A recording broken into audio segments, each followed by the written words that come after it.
নমস্কার বন্ধুরা, welcome back to my channel Lathkhor Keya. Lathkhor কেয়ার পাশে এতদিন ধরে থাকার জন্য তোমাদের অসংখ্য ধন্যবাদ। ল্যাথখোর কেয়াকে এখনও পর্যন্ত যারা সাবস্ক্রাইব করোনি তারা যদি আমার ভিডিওগুলো দেখো এবং তাদের যদি আমার ভিডিওগুলো ভালো লেগে থাকে তাহলে অবশ্যই লাইক শেয়ার সাবস্ক্রাইব করে আমার পাশে থাকার অনুরোধ করব।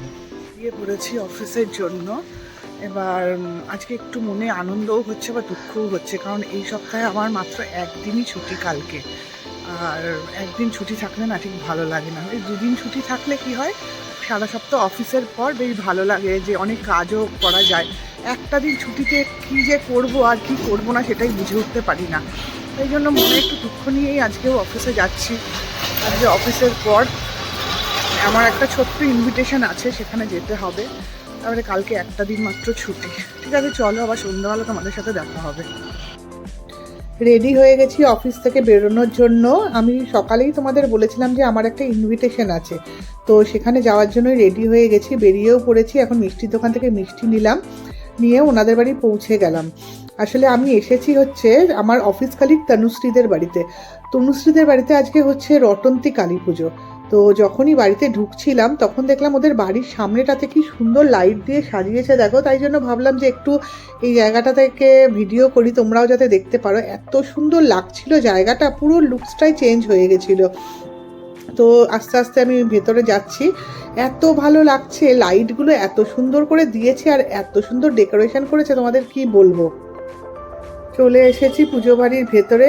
এই দেখো কি সুন্দর মায়ের মূর্তিটা দেখো। এই যে তনুশ্রী আমার সাথে বকবক করছে, আমি বললাম তোকে আমাকে দেখতে হবে না, তুই যা ওইদিকে পুজোর দিকটা দেখ।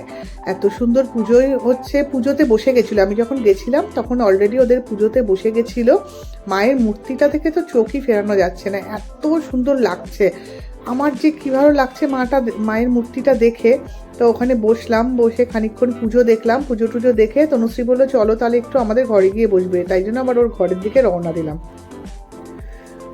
ঘরে এসেই দেখছি একটা পুচকে এসেছে। দেখো এটা তনুশ্রীর ছোটোবেলার যে বান্ধবী আছে, ওর বেস্ট ফ্রেন্ড, তার আর মেয়ে। দেখে পুরো ছেলে মনে হচ্ছে না, কি মিষ্টি দেখতে ওকে, আর এত কিউট, কোনো কান্নাকাটি করছে না। ওকে দেখে এত মিষ্টি লাগছে কি বলবো। ফোনটা না চাই, আমার মেয়ে বাসে যাচ্ছে নিউজিল্যান্ড। এইবার তাকিয়েছে। তোমার নামটা বলো তো একটু শুনি, নামটা কি বলতে পারবে? না রে ঘড়ি ফাস্ট জম্মের ফাস্ট কটা বাজে ওকে একসাথে কি তোমার ছবি তুলছে, তোমার ভিডিও করছে, তোমার ভিডিও করছে। সবাই ফার্স্টে ভাবে যে ছেলে, ওকে দেখলেই মনে হচ্ছে।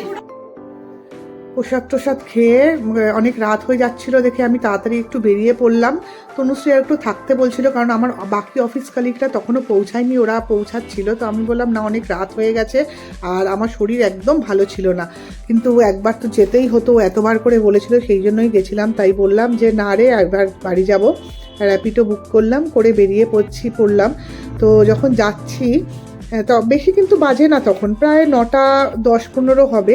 কিন্তু দেখো সমস্ত কলকাতার মনে হচ্ছে ঠান্ডার জন্য সব দোকানপাট সব বন্ধ হয়ে গেছে। আর কি ভালো লাগছে, এত রাতে তো খুব একটা আমি ফিরি না, তাই জন্য ভিডিও করতে করতে ফিরছিলাম। ঠিক আছে চলো আজকে তাহলে এই পর্যন্তই রাখি, আবার কাল সকালে তোমাদের সাথে দেখা হবে। সবাই ভালো থেকো, সুস্থ থেকো, গুড নাইট।